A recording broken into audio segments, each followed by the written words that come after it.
Et bonjour à tous, et merci de venir nous voir et partager avec nous une heure. Moi, je suis Pascal Blandin, je suis le fondateur d'une société qui s'appelle ITIS. ITIS, on est des spécialistes de la modernisation des patrimoines applicatifs. Avec moi, the famous one, Thierry Labruni, notre directeur technique, qui va faire la démonstration technique. On a aussi, bonjour, on a aussi avec nous Valérie, que peut-être certains d'entre vous connaissent, puisque c'est notre responsable marketing. Et puis, elle est toujours excellente dans tous nos meetings web. On organise un événement qui s'appelle le I Believe, et donc qu'elle organise. Et elle est aussi au centre de l'animation, des tables rondes et tout ça. Il y a Queen SQL et Queen Marketing. Avec nous, Birgitta. Allez, on a déjà fait.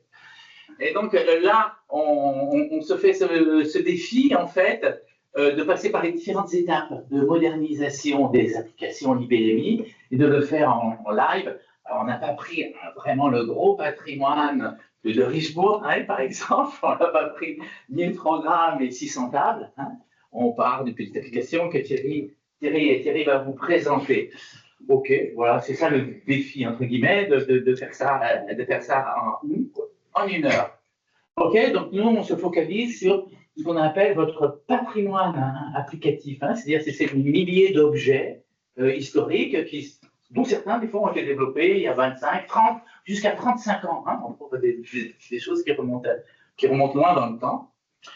Et donc, voilà, donc nous ne sommes pas éditeurs de ces solutions, nous sommes importateurs et intégrateurs de solutions techniques, de l'outillage en fait, qui va nous aider à faire ces travaux de modernisation. Bien sûr, quand on aborde la modernisation, je sais pas, d'une grange, quand on veut en faire un loft, eh ben, on va certainement avoir un certain nombre d'outillages qui vont nous aider à faire ça. Ben, nous, c'est notre cas. Donc, on n'édite pas les logiciels qu'on utilise, on utilise de l'outillage qui vient du Canada, avec les outils de Fresh Solutions, et puis qui vient aussi des États-Unis, qui vient aussi des Pays-Bas, hein, de Hollande. Voilà, nous, on est dans le monde IBMI, on est tombé dedans quand on était petit, et donc on travaille beaucoup en partenariat avec des acteurs comme Gaia Mini System, avec le Common, où en fait tout ce qui n'est pas de notre cœur métier de la modernisation, tout ce qui peut être par exemple de la TMA, des ressources humaines, de la prestation de services, et ben on travaille en collaboration avec ces gens-là de manière à être les plus modulaires, les plus élastiques possibles. Et c'est des gens avec qui on travaille en totale confiance déjà depuis un paquet d'années. Donc nous, notre objectif en fait, c'est répondre à vos besoins de modernisation. On va le prendre comme ça en séquence. Le premier besoin, justement, quand on modernise ou quand on refait la grange de l'arrière-grand-père, c'est de faire un point dessus et d'avoir une vision unique et réaliste et objective de qu'est-ce qu'on a en main. Donc, il est important d'avoir un outil de documentation, un référentiel unique de l'ensemble des objets des systèmes, de toutes leurs dépendances et être capable de tous partager la même vision. Donc, la partie documentation et analyse est importante. Ensuite, on estime que pour rentrer dans des chantiers où on va transformer les choses, il est important d'être aussi à jour en termes d'organisation de l'ingénierie logicielle. C'est-à-dire, on ne met pas des choses en production à la mano, on ne copie pas les données, on va passer par un système qu'on appelle DevOps ou CI/CD. C'est intéressant d'implémenter, hein, ce n'est pas obligatoire, mais pour nous, ça fait partie du processus de modernisation. Ça va libérer également énormément de temps aux informaticiens, puisqu'on sait que quand ils ont terminé un développement, ils vont recopier les datas, ils vont les mettre en test, ils vont remettre des droits de l'autre côté. 20 à 30% de leur temps consiste à déplacer des objets comme ça. Et là, c'est complètement automatisé quand on met ça en œuvre. Il y a différents acteurs. On est un des acteurs, on utilise un outillage qui est très, très international, qui va nous permettre ce qu'on appelle donc de gérer les versions, c'est-à-dire de cliquer sur un bouton quand on a fini les devs et que tout cet ensemble d'objets va se mettre en production, qu'on ait des possibilités de rollback et qu'il y ait une traçabilité dessus. Donc pour nous, ça c'est des prérequis avant d'arriver à la phase vraiment de transformation qui va consister à transformer 3 étages de tout patrimoine applicatif qui sont les bases de données, qui sont les programmes et les interfaces. étages vraiment classiques. Et au final, on va avoir la possibilité de gérer la base de données de manière optimale. On parle donc de gouvernance de la base de données avec des possibilités d'extraction, de modèles réduits, avec des possibilités d'anonymisation et puis de gestion intelligente et performante. Ok, voilà la démarche. Donc on fait ça nous depuis 15 ans. On va trouver parmi nos clients, certains sont ici, ils ne sont même pas cités ici. À Flelou, ben non. Oh, voilà. Le slide n'est pas jour, il n'est pas là.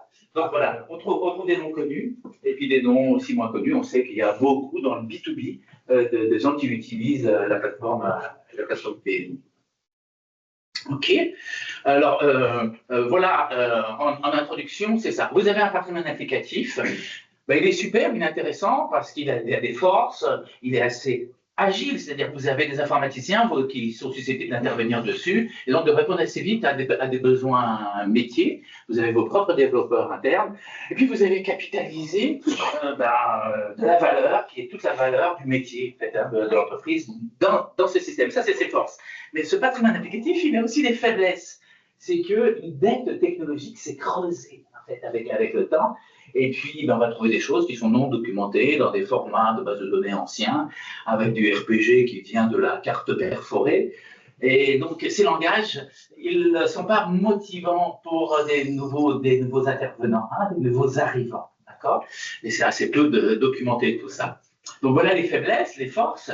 Alors, les risques liés à ces faiblesses, c'est que les temps de maintenance, le budget accordé à la maintenance aussi est croissant, puisque le nombre d'objets se multiplie chaque année. Et la dette technologique nous amène à avoir des difficultés à implémenter les nouveaux outillages. Et là, on le disait aussi, attractivité pour les nouveaux talents, elle est faible.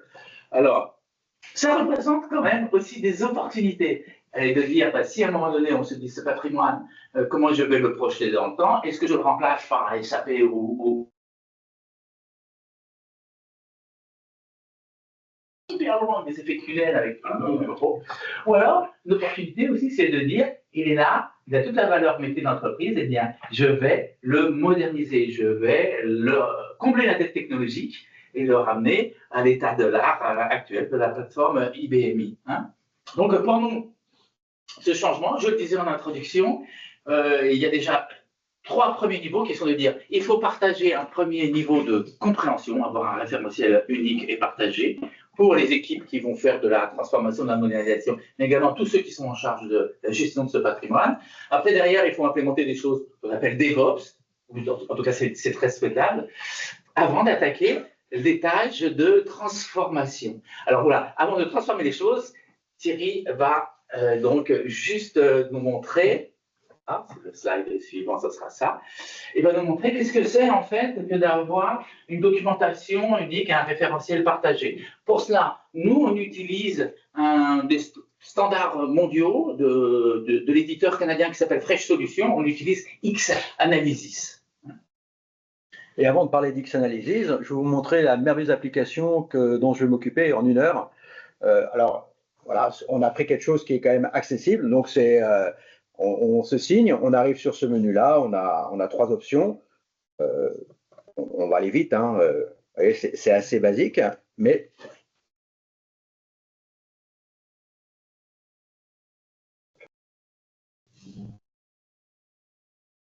voilà, bon, très bien. Et puis, il y a la deuxième option sur laquelle on passera un tout petit peu plus de temps. C'est là-dessus qu'on fera la modélisation de la base de données et du programme.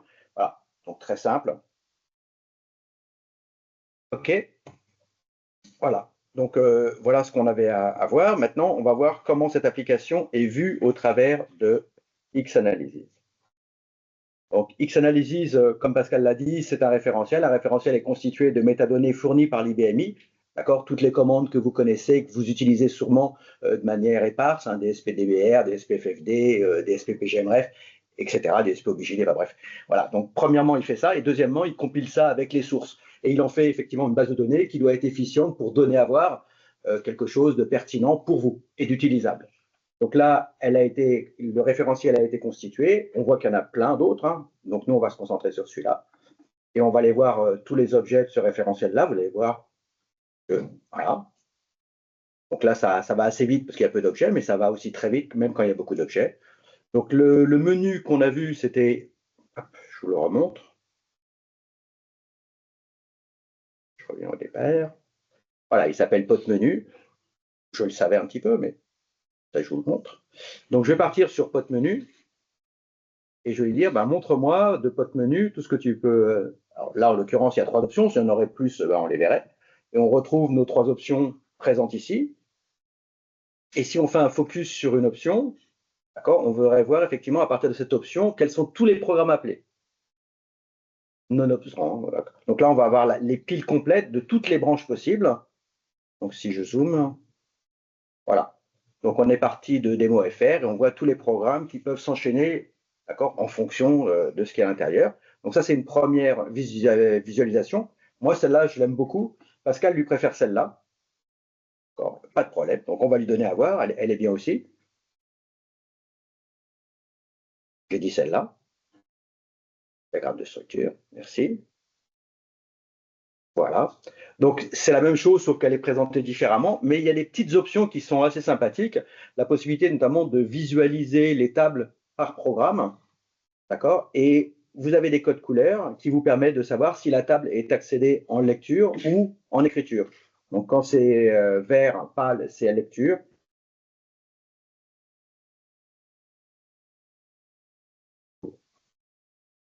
Ou output. Alors, si on aussi on a la possibilité de, si on passe le curseur sur un des programmes, on a un résumé dynamique qui est fait pour expliquer ce que fait le programme. Donc là, en l'occurrence, c'est consultation fournisseur, le titre. Si je me remets en on-over, et là, il me dit effectivement qu'on lit, on lit la table des pays et on lit le fichier des fournisseurs. Bon, ça a été trop vite pour moi, mais faites pas confiance. Ça donne plein d'informations utiles. Ensuite, je vais partir sur mon scénario qui est, je vais regarder ce que ce fichier a à me dire. Alors non, je voulais voir un truc qui est bien, c'est ça. Ce fichier-là, comment ce fichier interagit?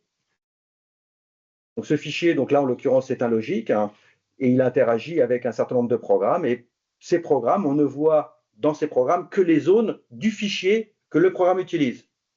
Donc on va voir que ce fichier-là, il a plein de zones, et parmi toutes les zones qu'il a, dans le programme SUB 298, on n'utilise que ces 1, 2, 3, enfin, bref, c'est N zones, et dans les autres, on voit qu'on n'utilise que la clé, en l'occurrence le code fournisseur. Donc déjà, on a une première information. Donc je continue, vous avez vu qu'on peut rebondir d'étape en étape, on n'est pas obligé de revenir à un point de départ. Donc je suis dans mon fichier, et je dis, ben, tiens, donne-moi la liste des champs qui constituent ce fichier. Donc vous voyez, déjà, il y en a une quantité assez importante, donc c'est beaucoup plus lisible qu'un QDDS SRC. Même quand on aime QDDS SRC, c'est quand même plus agréable.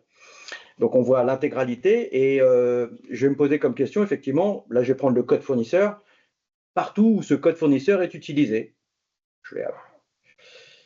Et là il va me lister l'intégralité.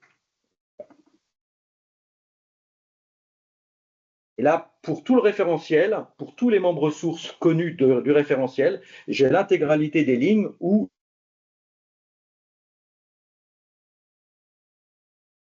des fois il est un peu plus malin, c'est-à-dire qu'il est même capable de, là on fait, c'est un refield sur CI, effectivement, et donc du coup cette zone-là est considérée comme une zone CI. Et si on fait une dérivation, c'est-à-dire que si on fait un eval ou un move de la zone CI dans une zone intermédiaire, on a la possibilité de le tracer aussi et d'aller voir première dérivation, deuxième dérivation jusqu'à n dérivation, qui permet effectivement d'avoir comme ça un champ complet de connaissance des usages. On peut avoir, je vais vous le faire parce que c'est quand même assez sympa. Là, on a 420 lignes, d'accord, 420 lignes qui sont déclinées par programme. Et ben je lui ai demandé, fais-moi la synthèse de ces 420 lignes pour avoir juste la liste des programmes. Voilà. Et donc là, on a 64 programmes et il vous dit pour chaque programme le nombre de fois où on a la l'itération de CI. Donc du coup, là, on a carrément, par exemple, si on doit faire une modification sur la zone CI, on a carrément notre champ d'application. Un autre point que je voulais mettre en lumière, c'est pas celui-là. Ça, c'est quelque chose que je trouve super intéressant à chaque fois. C'est que c'est ce qu'on appelle, enfin, c'est ce que l'outil appelle les règles consolidées. L'idée, c'est de dire pour chaque colonne, chaque zone de fichier, partout où cette zone est conditionnée. Donc, il y a un if, un case, un do, quoi que ce soit. D'accord? Alors, la plupart là, des informations que l'on a sont, je dirais, tout à fait standards et de bonne aloi. Par contre, là, on voit qu'on a sur cette zone-là, déjà, elle s'appelle TXNOR. Donc, TXNOR, c'est assez abscon, hein. Donc là, il nous dit, il traduit TXNOR avec son libellé, il nous dit le taux de marge. Et là, on voit qu'on a un taux de marge qui est conditionné par une valeur en dur. Ça peut être intéressant de voir pourquoi on fait ça. Ça peut interpeller. Donc, ça pourrait être la possibilité aussi, s'il y a des conditions qui peuvent être mutualisées, de faire des programmes de service qui gèrent ça. Et on a vraiment l'analyse pour l'intégralité de toutes les zones. Je court-circuite. Donc, du coup, je ne fais pas les heures d'application. Vous avez noté, hein? À toi. Ok, donc allez, un schéma.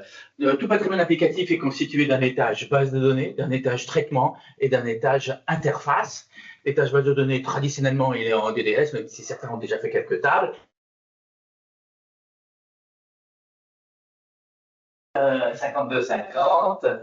Alors, bien sûr, tout le monde est plus ou moins évolué sur chacun de ces étages. En tout cas, l'idée, c'est de dire, quand on modernise, c'est de faire avancer dans un état modernisé, puis aussi, à terme, dans un état réécrit, ou en tout cas partiellement réécrit. Et donc, on a la possibilité, sur une base de données DDS existante, même s'il y a des bouts de SQL qui sont dedans, de se dire, je prends une photo de ça, un logiciel qui s'appelle Xcase va nous permettre de recréer la base dans un environnement de test avec des structures SQL, avec des noms, avec tout un ensemble de choses intéressantes et modernes. Il va vérifier la qualité des données qui sont dedans, si elles sont transposables en SQL. Et puis, on va avoir cette formidable opportunité, un dimanche matin, on a fait des tests au préalable, de copier les données dans cette nouvelle base de données qui va venir remplacer la base de données historique et qui, dès le lundi matin, sera utilisée par 1000 utilisateurs. On aura vraiment changé tout le plancher, mais il n'y aura pas eu d'impact et de recompilation sur le traitement. C'est une méthode qui s'appelle Surrogate que IBM Rochester propose et qui est implémentée dans ce logiciel. Donc, on a beaucoup d'expérience en ce sens. Et Thierry, tu peux nous montrer comment ça marche? Encore? Oui. OK. Donc, je vais revenir sur l'application pour vous montrer.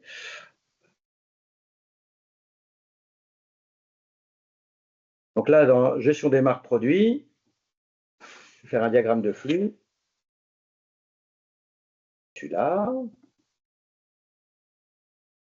OK. Et là, il me dit, ce programme-là, il interagit avec un fichier qui s'appelle N05. Je vais le moderniser. Vous doutez que j'ai un peu préparé quand même? Vous doutez ou pas? C'est possible. Donc, ce que je fais, c'est que j'utilise. Donc là, on arrive dans l'environnement Xcase. La première chose que je fais, c'est que je me connecte à la database. Je récupère les métadonnées, les informations du fichier. D'accord? Donc, je fais un reverse engineering. Là, pareil, je fais un DSP-DBR, DSP-FFD. Je récupère toutes les informations relatives à un fichier. S'il y a des index, s'il y a des vues, s'il y a des triggers, s'il y a de la journalisation, s'il y a des droits. Voilà, la totale. Donc là, je suis dans l'interface. Donc, c'est un outil qui fait la gouvernance complète de la base de données. Et là, je vais utiliser un module qui est la migration en SQL. Donc, ce que je vais vous montrer, c'est le processus interactif. À la fin de ce processus interactif, normalement, on génère un script complet qui fait tout en une fois. Là, on va le faire étape par étape pour vous montrer le processus. Donc là, il y a un premier écran, c'est le paramétrage général où on définit les noms des tables qui vont être constituées. Vu qu'on va mettre des surrogates, la table doit avoir un nouveau nom. Bon, bref, un certain nombre de paramètres initiaux. Ensuite, on choisit pour l'intégralité des tables concernées si on ajoute des colonnes d'audit, une colonne d'entité ou des colonnes d'audit. D'accord? Si vous les mettez en visu ou en cachet. Très bien.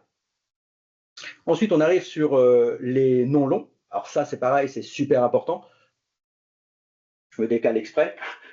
C'est super important parce que vous redonnez du sens à des noms mnémoniques qui ne sont pas toujours pertinents. Hein. D'accord? Common, c'est pas celui-là. Hein. Donc voilà, et là, vous redonnez quelque chose, communication de la marque. C'est quand même beaucoup plus simple et explicite. Donc l'outil est capable de générer. Hop. Si je suis trop long, Pascal, tu me le dis. Hein, parce que Moi, je ne vois pas le temps passer. Voilà, donc là, j'ai utilisé un template et vous avez vu, automatiquement, il me propose des noms. Ces noms, bien sûr, peuvent être modifiés par vos soins pour avoir un vrai sens. Parce que souvent, des fois, le nom tel qu'il a été constitué il y a 20-30 ans, et, ben, voilà, et ça a un peu dérivé. OK, très bien. Donc, on a nommé les choses. Et ça, c'est une étape aussi très cruciale. Et là, dans cette étape-là, on va convertir l'étape DDS en SQL. Donc, l'étape DDS, elles viennent de cette bibliothèque, ITI Spot, et je vais les convertir dans la bibliothèque ITI Spot 2. OK? Donc, je choisis l'intégralité des tables, j'applique la méthode surrogate et j'exécute. Donc là, il exécute en live un script, d'accord, qui ensuite sera isolé dans un scénario. Voilà. Tout s'est bien passé. Donc là, il drop si les objets étaient existants, il recrée les index, il crée le surrogate, et il me dit que tout va bien. À partir du moment où dans la zone, dans la colonne d'erreur, il n'y a rien, c'est que c'est bon. Je vais dans la deuxième étape, où on va copier les données. Donc même motif, même punition. Je copie les données, je génère un script pour copier les données. J'exécute ce script, c'est un script tout bête, hein, qui copie les données et qui réapplique l'intégralité de la journalisation, des index et des LF qui ont été constitués à ce stade-là. Ensuite, troisième étape, là, on fait repointer les LF existants sur la nouvelle table. Les LF garderont le même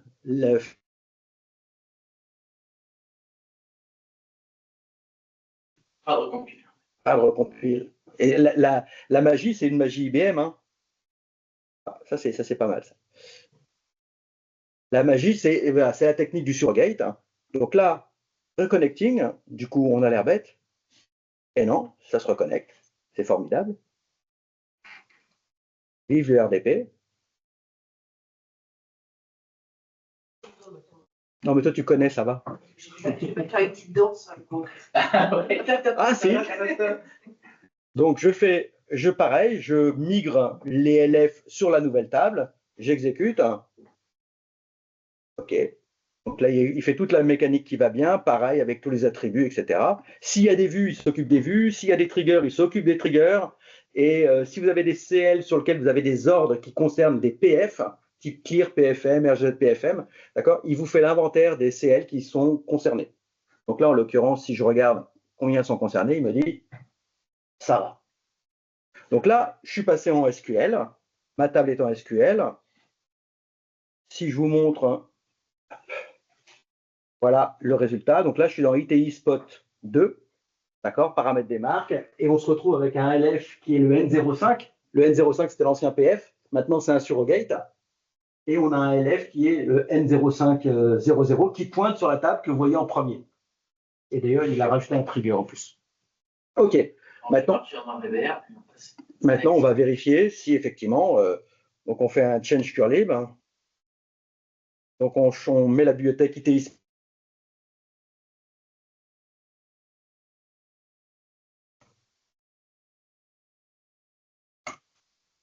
Merci. Et donc je réexécute la gestion des marques. Et si je fais un appel système 3 et que je fais un 14, effectivement, on voit bien que le fichier logique qui est utilisé est bien celui de ITI Spot 2 qui pointe sur la table SQL. Elle est pas belle la vie? Just do it.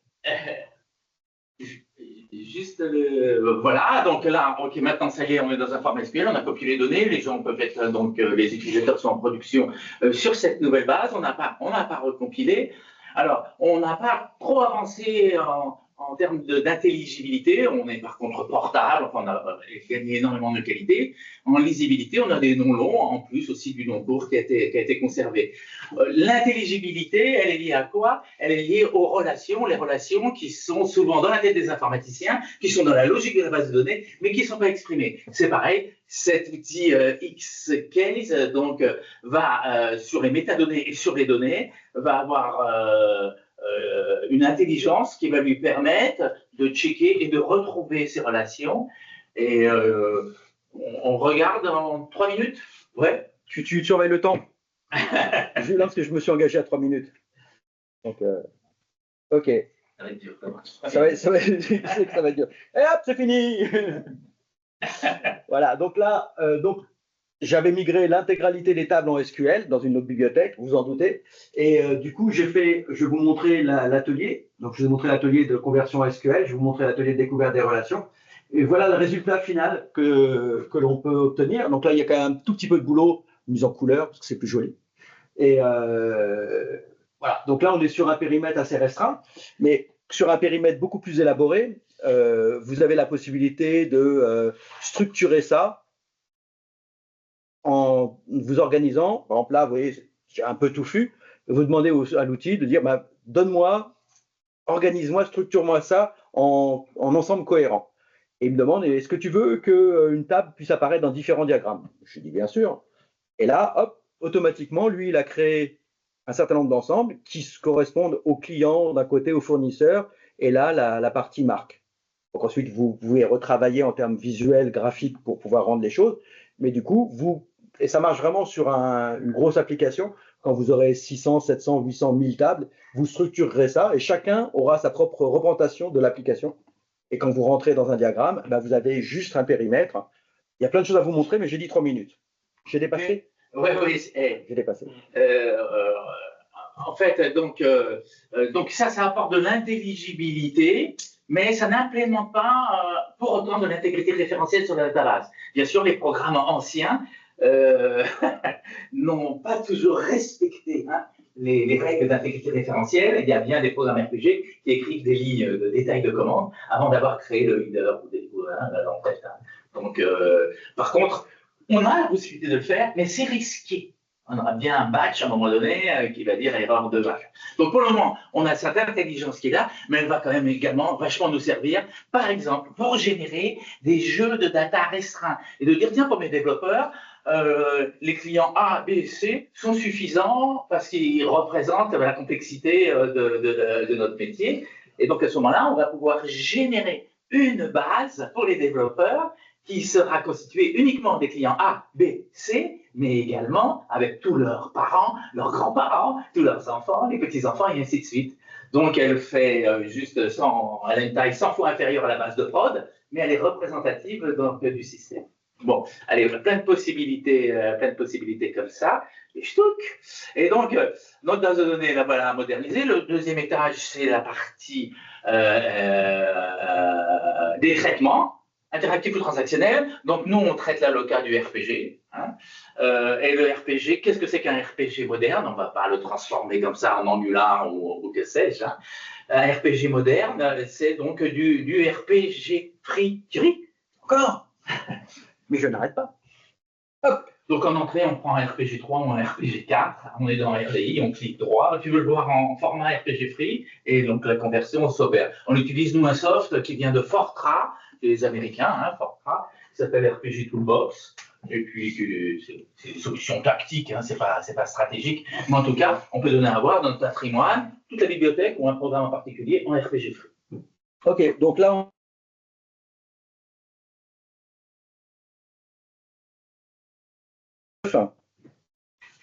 d'accord, qui est dans la pile d'appel, très bien.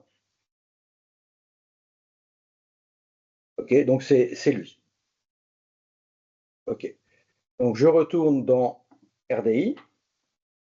OK, donc XAnalysis c'est un composant, une perspective. Hop. Dans mon RSE. Et j'ai mon programme P9 qui est ici, dans UTI Spot, QRPG, très bien. On va le regarder. Il est bien, non? Qui le trouve pas bien? Au fond, là, Et puis les jeunes là, d'OCC, là, ils travaillent sur RPG Free. Donc ça pique, ça pique, ça fait mal aux yeux. On est d'accord, ok. Bon, bref, il est comme ça, il fonctionne. Donc l'idée, c'est effectivement, on va utiliser cet outil-là. Il n'y a pas de problème. Donc on passe dans RPG, donc on va le faire en brut. Il y a la possibilité bien sûr de gérer les paramétrages. Là, on va le faire à la dure. Il nous dit OK, je vais créer un programme qui s'appellera un source qui aura le même nom, que je mettrai dans un autre membre source, dans la bibliothèque de développement, et avec le même nom, s'il existe, je le kill. Je le convertis, et là il me dit good job. J'ai rien fait en même temps. Donc du coup, je vais jeter un œil, à voir à quoi il ressemble. Et après, on va le compiler quand même. Ah, il est un petit peu différent. Hein. Bon, il n'est pas foufou. Hein. En fait, il n'a plus rien à voir. Hop. Voilà. Donc, on a ça et après, on a ça. Vous pouvez bien sûr l'intégrer dans un processus de DevOps. Hein, c'est-à-dire quand vous avez, lui, il regarde, si c'est du RPG, il vous le convertit automatiquement, ce qui fait que vous ne voyez même pas la conversion. Il y a des clients qui font ça, c'est quand même assez pratique. Ce qui fait qu'ils migrent automatiquement chaque maintenance, ils migrent en RPG. Free. OK. Très bien. J'ai mon programme RPG Free. Je fais clic droit, je compile et on va voir si ça marche. Vraiment, ça marche. Hein. Je vais tester tout à l'heure, ça marche. La compilation se passe bien. Tutti bene. OK. Tutto bene, pardon. OK. Et maintenant, je vais aller jouer. Donc, je vais faire mon... Hop, je prends ma bibliothèque Itoi Spot D. On est d'accord? C'est pour voir si vous suivez. Hein. Je réexécute et je vais vérifier lequel est joué. Et c'est bien le P9 qui est donc en free. Et donc, au même titre que le passage DBS SQL, on est passé en free. Bravo, bravo, bravo, bravo. Ok.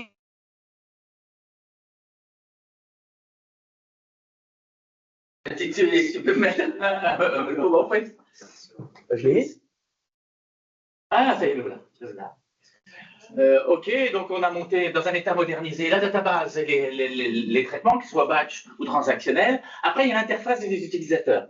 Bon, il y a des utilisateurs qui sont fanats du 5250, hein, qui sont hyper vite, qui bufferisent, et donc peut-être c'est intéressant quand même d'arriver à proposer une version web qui soit à la fois exécutable en mode 5250 et aussi en mode navigateur. Hein. Et donc, Thierry, c'est à toi. Encore. Et donc, le 5250, alors, on va avoir la possibilité de le transformer en HTML. Je te nique ton PowerPoint, hein, on est d'accord. Ah non. Eh si. Allez, OK. OK, oui, je voulais vous montrer avant. Ouais. Donc, le but du jeu, c'est de vous proposer, donc, partant d'un 5250, de le réhabiller avec une paire de lunettes pour donner à voir de manière plus agréable, en pouvant l'enrichir. C'est-à-dire, vous n'êtes pas obligé, mais vous pouvez l'enrichir. L'idée aussi, c'est d'avoir quelque chose qui est responsive, c'est-à-dire que vous pouvez le faire fonctionner d'abord sur tous les navigateurs. C'est du HTML, CSS, donc c'est normé. Et vous pouvez le faire tourner sur vos smartphones ou tablettes préférées, bien sûr sur vos ordinateurs. Et comment ça marche? Je dirais même c'est très simple. Ici, bah, vous vous doutez, hein, c'est votre poste de travail, donc un navigateur, c'est tout. Plus de déploiement. C'est joli, déploiement, hein, qui enrichit. Un vrai bonheur. Terminé. Vous avez un navigateur, ça marche. Et toute la partie qui permet de réaliser ça se trouve sur l'IBMI, d'accord? Et tout ce qui est en vert, c'est fourni par IBM. Normalement, c'est en bleu, mais là, c'est en vert. Donc, le serveur Apache, il est fourni, le Virtual Terminal API, c'est fourni, et vos programmes, c'est les vôtres. Donc là, c'est pas IBM qui fournit, c'est vous. Et nous, on rajoute que cette brique-là qui permet de communiquer entre le virtual et le HTTP. Et là, hop. Et on dit interface dynamique, en fait, c'est-à-dire il n'y a pas une collection d'un album photo dans lequel on a fait des maquettages ou des choses comme ça. Hein. C'est bien le flux 5250 qui est rhabillé selon des règles. Donc là, on est sur le serveur Apache, on voit que les instances tournent, on en a un certain nombre, et puis il y en a 4 qui tournent sur Presto. Vous remarquez qu'on est sur le 8025. OK, donc je vais me connecter ici. Oups, j'avais dit que je devrais... Ah, ça a été mal préparé, ça.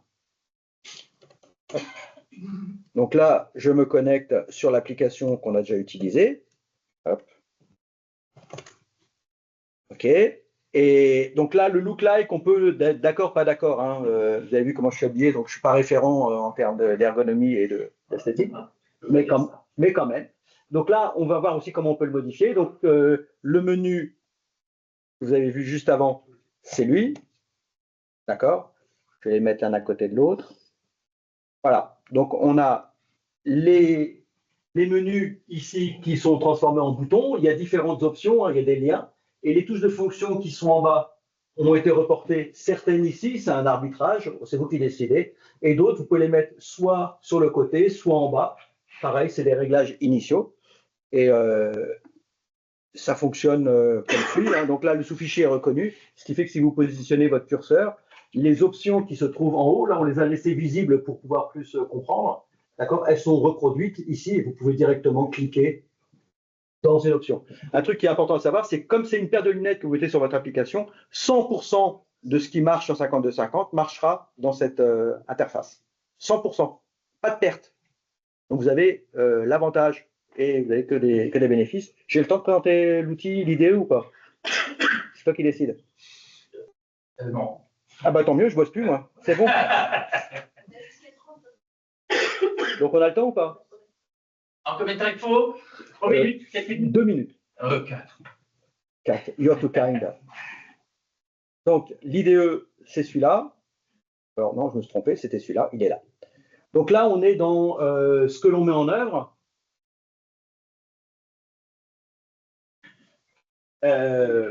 Au travers de voilà, on va faire les réglages. Donc les réglages, c'est assez simple. Donc vous pouvez changer le look and feel très facilement. Donc je vais prendre Toyota par exemple. Hop. Et je vais mettre ça en green. C'est joli. Voilà. Vous pouvez changer aussi. Est-ce que vous l'appliquez? On va l'appliquer. Et vous pouvez mettre les boutons en forme bouton sur la gauche ou en bas. On va le mettre en bas. Et on va mettre les liens, comme Pascal aime bien, en link. D'accord? Et là, si on retourne sur la page active et qu'on se reconnecte, vous avez vu que tout a changé. Donc, c'est la même application, sauf que maintenant, les options de menu, ce sont des liens donc, qui sont cliquables. Et les touches de fonction qui étaient sur le côté sont en bas. Et pareil, l'ergonomie a été changée très facilement. À toi. Ok. Attends, du coup, j'ai niqué ta présentation, j'y retourne. Et donc, ce qui nous amène, donc, ok, voilà, avec des applications qui fonctionnent dans un environnement web. Alors, donc il y a une dimension tactique en fait à ça. On a comme client GLS Logistique et il nous disait, nous on a de la croissance par acquisition. Et là, on vient d'acquérir une plateforme logistique. Quand on a présenté notre application en noir et vert, ils nous ont dit, ah non mais vous êtes mignons. Ils ont refusé en fait chez GLS Logistique les acquis. On dit, nous c'était il y a 20 ans qu'on travaillait en Minitel et donc on ne peut pas travailler avec votre. Donc c'était le point d'entrée avec GLS Logistique.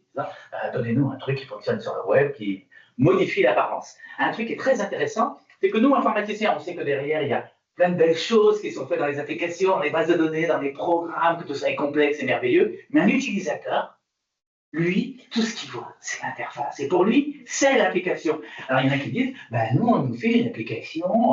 Les programmes qu'on nous donne pour travailler au quotidien, c'est des trucs d'il y a 30 ans, c'est du Minitel, et ça fait pas. C'est pas tous, hein, mais il y en a. Hein, il y en a qui disent ça. Donc ça, c'est une dimension tactique de dire, ok, au moins eux, je les satisfaire, je leur fais une interface qui leur convient.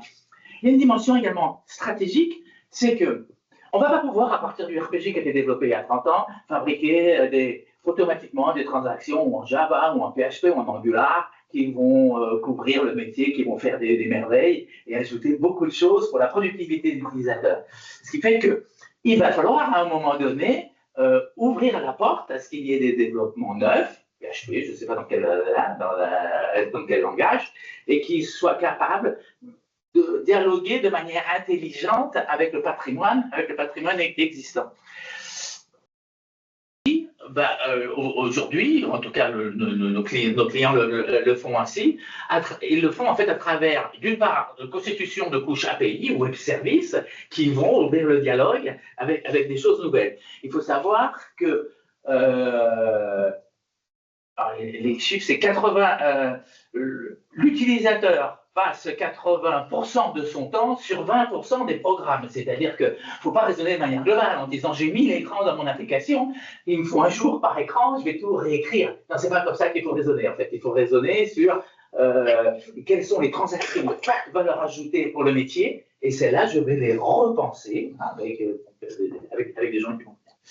Et donc, à travers une couche API Web Service, voilà, ici on est dans la colonne déjà donc réécrit, où en fait, un certain nombre, quelques applications cœur métier où il y a vraiment la valeur ajoutée de l'entreprise devront être redéveloppées Alors peut-être pas avec des liens directs, hein, avec des liens, enfin en passant à travers cette couche-là pour être développé dans des technologies nouvelles. On voit de tout.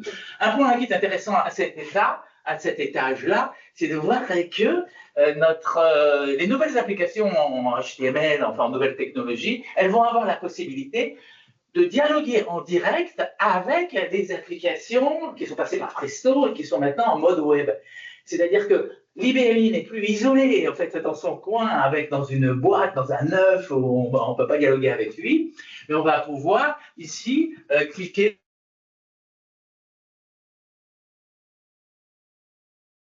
En fait, un programme existant, peut-être la maintenance des clients. On l'a vu ça chez les assurances moto vertes, où en fait, ils ont une CRM, Salesforce, dans laquelle on a la possibilité de créer des boutons. Et puis les gens, ils font du phone, ils veulent vendre, en plus de l'assurance, ils veulent vendre de la banque ou je sais quoi.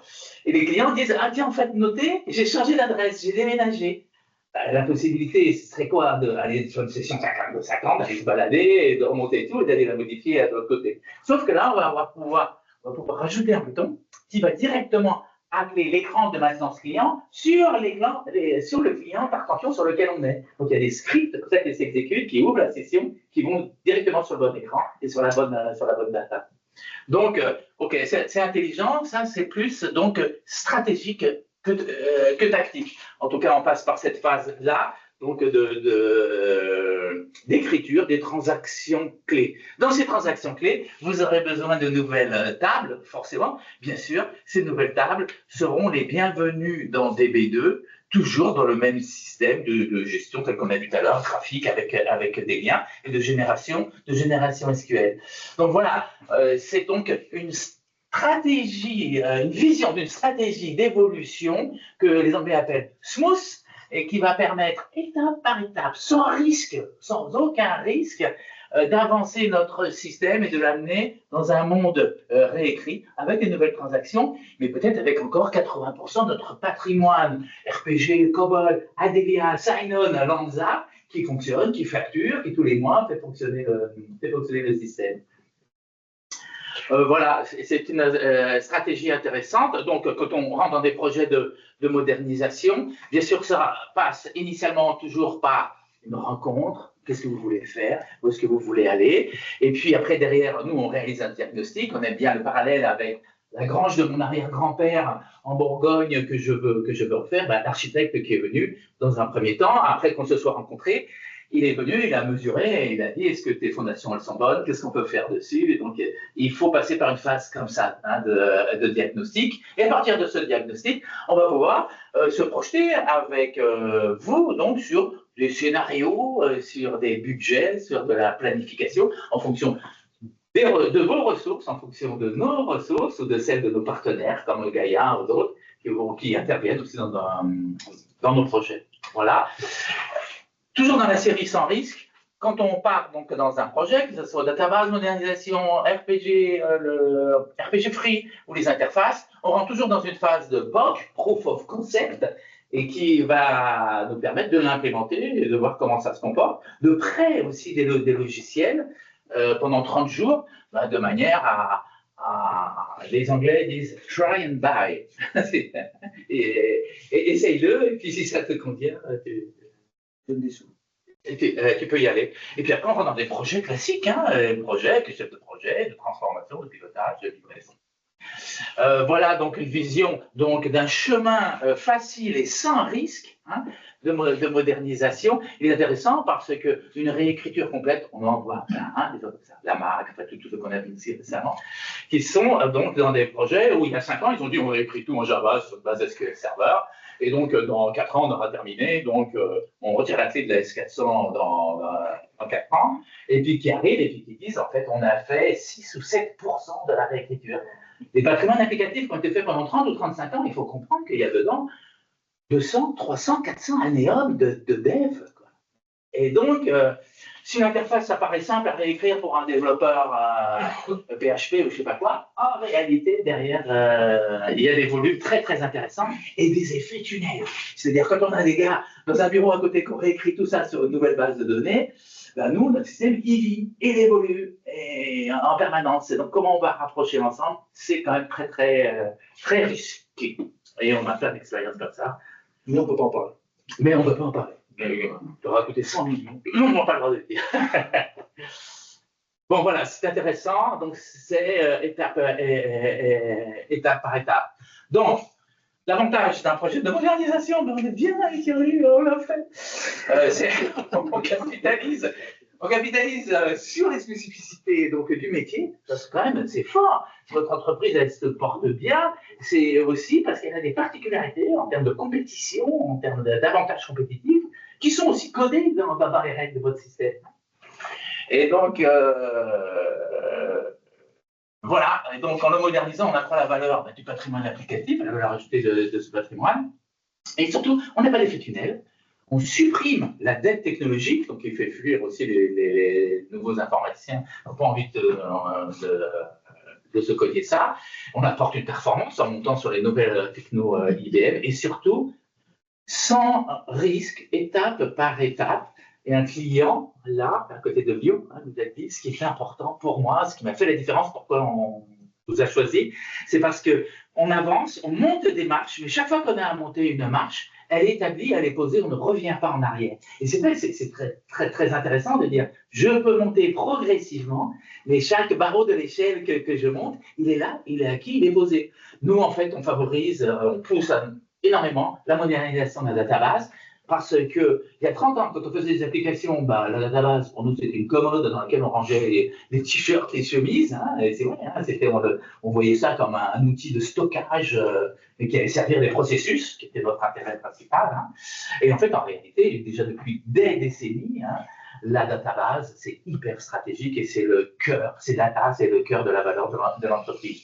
Et donc, pour nous, construire sur un plancher qui est en DDS, tous les défauts d'une base historique, c'est un peu un non-sens, alors que grâce à ces méthodes surrogates qui sont proposées par IBM Rochester, qui ont été outillées par des Américains qui s'appellent Xcase, et on a cette possibilité en quelques mois de transformer la database, de l'amener donc à ce niveau qu'on a décrit là, et de bâtir la suite dessus, quoi. Les nouvelles fonctionnalités, les nouvelles tables, elles rejoignent en SQL tout cet ensemble-là qui est cohérent.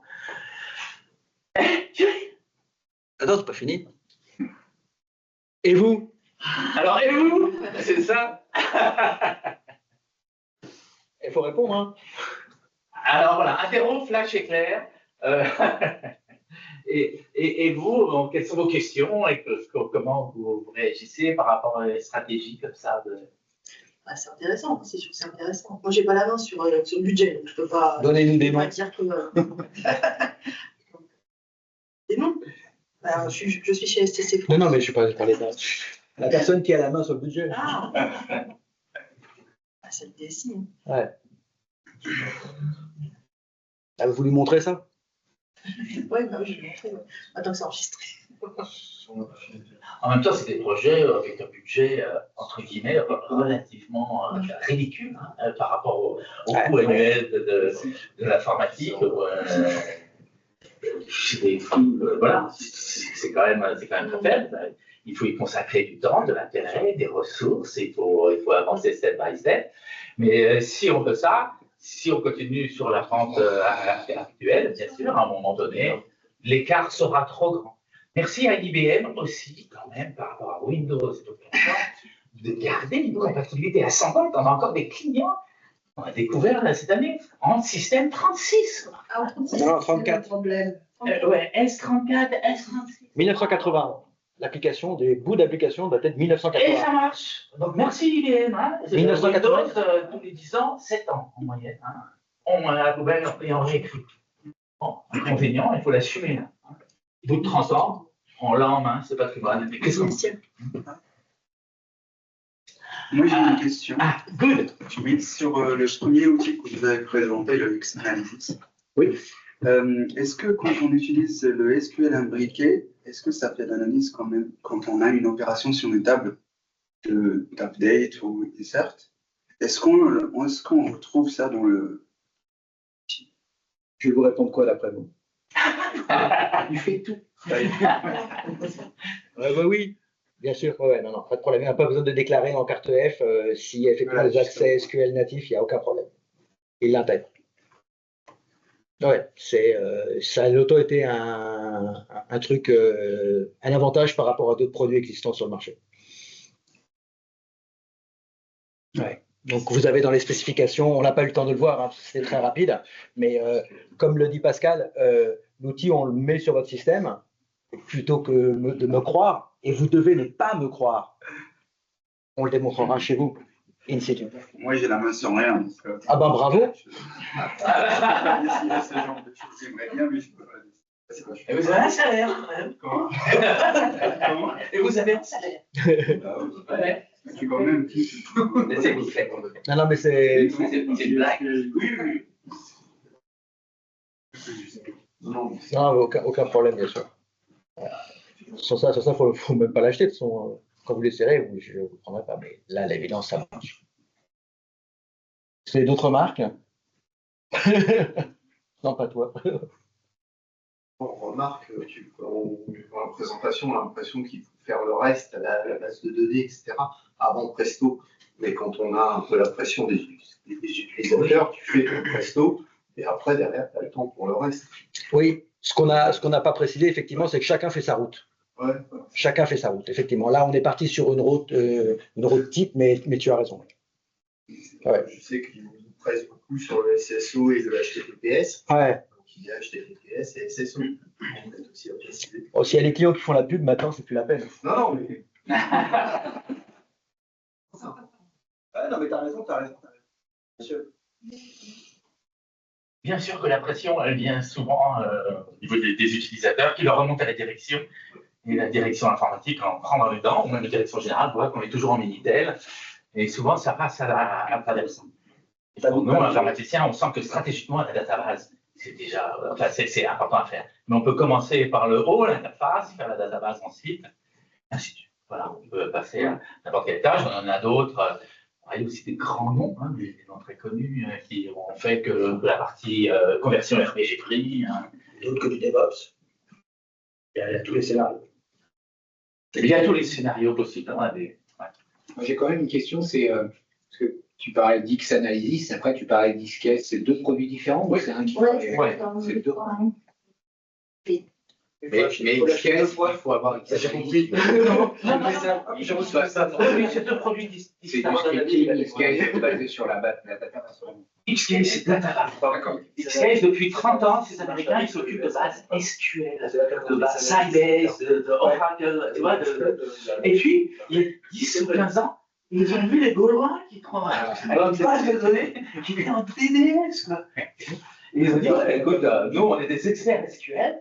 Eh ben, on va leur tirer la main et on va les monter chez nous. C'est intéressant parce que souvent il y a des éditeurs qui sont de culture AS400, IBMI, et donc qui font des moteurs de conversion de DDS à SQL. Mais on a eu le cas chez Geodis, IBM même, qui nous avait mis en relation avec eux. Geodis, ils sont passés sur une de leurs activités, il y en a plein. Ils sont passés de DDS à SQL. Et puis un an plus tard, ils disaient, mais on a quand même toujours les mêmes inconvénients. On gouverne pas la database, elle part en dérive, on n'a pas un DBA de C, on n'a pas un machin, donc on avait des problèmes en DDS, on a les mêmes en SQL. C'est-à-dire, on n'a pas adopté une culture data-centrique. Mais pas de la gouvernance. La gouvernance. De quel? Gouvernance de la database. Et puis là, chez eux, en 2 jours, là, on a installé, on a regardé les choses, et puis c'était fun. Parce qu'à un moment donné, quand on retrouve les relations comme ça sur une base qui est donnée par Geodis ILB qui est derrière, on retrouve et puis on dit, donc tu vois, là, c'est une relation, celle-là, elle doit exister, mais bon, là, tu vois, toutes ces commandes-là, elles sont orphelines. Mais en fait, il n'y en a que 2% dans la database, donc on pense qu'il y a vraiment une relation, mais elles sont orphelines. Le DSI, il dit, alors à qui on a facturé tous ces transports puisqu'il n'y a pas de client en face? Tu vois des vérités comme ça qui apparaissent. Voilà. en 20 ans ou en 30 ans, bah, peut-être les gens ont fait des batchs, ont mal recopié les datas, et peut-être c'est des nanars qui entraînent dans toutes les sauvegardes tous les jours. Tu vois. Mais ça donne à avoir une database avec un œil de gouvernance, avec des hiérarchies entre les choses, et avec de l'intelligence. Yeah. Other question? Yeah. On a fait le time. Alors, vous me virer mon slide parce qu'il y avait marqué I, thank you. Et ça, j'aime beaucoup. Je trouve ça, c'est le clou. Ah, yes, IBMI. Bon, ok, si vous avez des questions, merci beaucoup.